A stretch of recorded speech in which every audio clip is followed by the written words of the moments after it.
खबर बड़वानी से। ग्राम पिपरी में डूब से बाहर होने के बाद भी डूब के आशियाने और खेत। डूब प्रभावित परेशान ने कहा कि हम लोगों का हो सर्वे और किया जाए संपूर्ण पुनर्वास। सरदार सरोवर के बैक वाटर में डूब नर्मदा पट्टी के बाद बर्बाद हो चुके हैं। गांवों में डूब प्रभावितों का दर्द अभी कम होने का नाम नहीं ले रहा। सरदार सरोवर परियोजना से प्रभावित बड़वानी जिले के 65 गाँवों में बड़वानी जिले का एक गाँव पिपरी भी है। यहाँ के डूब प्रभावितों का कहना है कि इस गाँव में 250 से अधिक परिवारों का नया भू अर्जन करके मकान का आवंटन करना जरूरी है। इसके लिए सरकार व जिला प्रशासन को मुखिया वयस्क पुत्र पुत्रियों को भी आवासीय भूखंड देना पड़ेगा। मूलभूत सुविधाओं के साथ पुनर्वास स्थल भी सरकार को बनाना पड़ेगा।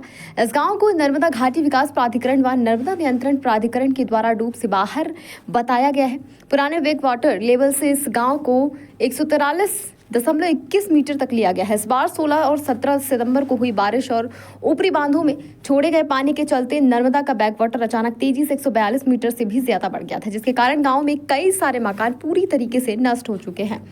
चारों तरफ से गांवों के आसपास पानी हो गया था। नर्मदा बचाओ आंदोलन के कार्यकर्ता राहुल यादव ने बताया कि आज भी इस गांव का नर्मदा ट्रिब्यूनल फैसले, सुप्रीम कोर्ट के आदेश 2000, 2005, 2017 व राज्य की पुनर्वास नीति के अनुसार पुनर्वास नहीं हुआ है।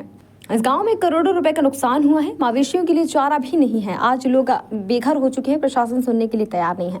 इस गांव के विस्थापितों के पहले पुनर्वास कानूनी तरीके से किया जाए, इसके बाद पानी भरा जाए। मकानों का भू अर्जन अभी तक नहीं हुआ है। इस गांव को नए भू अर्जन कानून 2013 के तहत धारा 24(2) के तहत मध्य प्रदेश हाईकोर्ट खंडपीठ इंदौर में प्रकरण चल रहा है। इस गाँव में मकानों का भू अर्जन कर मुआवजा भी मिलना बाकी है।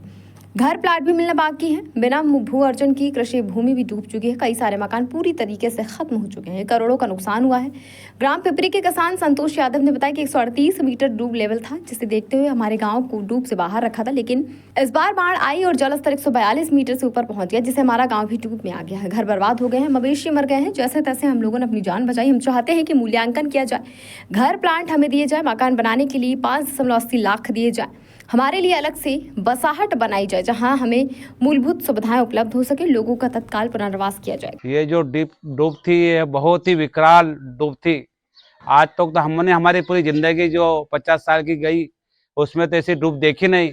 लेकिन हमारे पूर्वज और हमारे जो बुजुर्ग थे वो बताते हैं कि सन 1970 में जब बारिश हुई थी, वह भी इसके नीचे थी। तो ऐसी स्थिति हमने पहली बार देखी। और हमारे जो बच्चे और ये थे, उस समय इतने भयानक, इतना डरावना ये मौसम दिख रहा था कि हम यदि आज के समय में बच गए तो हम बेड़ा पार होगा, नहीं तो ये स्थिति बहुत विकराल हो गई थी सर। तो गांव की स्थिति ये है कि हमारे गांव में करीब 70 मकान है और 700 के लगभग जनसंख्या है यहाँ पर, और 250 के लगभग परिवार है यहाँ पर।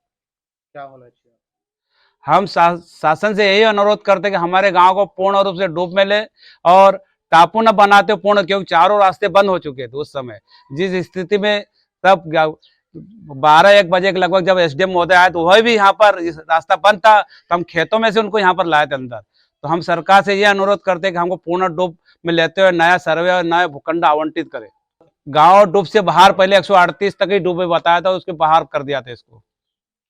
लेकिन ये स्थिति 142-43 में 90% लोग डूब चुके थे यहाँ पर। खबर भारतवर्ष के लिए बड़वानी से आदित्य शर्मा की रिपोर्ट। अपने शहर, अपने प्रदेश की ताज़ा खबरों के लिए लाइक करें, शेयर करें, सब्सक्राइब करें और हाँ, बेल आइकन दबाना ना भूलें, क्योंकि खबर हमारी, फैसला जनतंत्र का।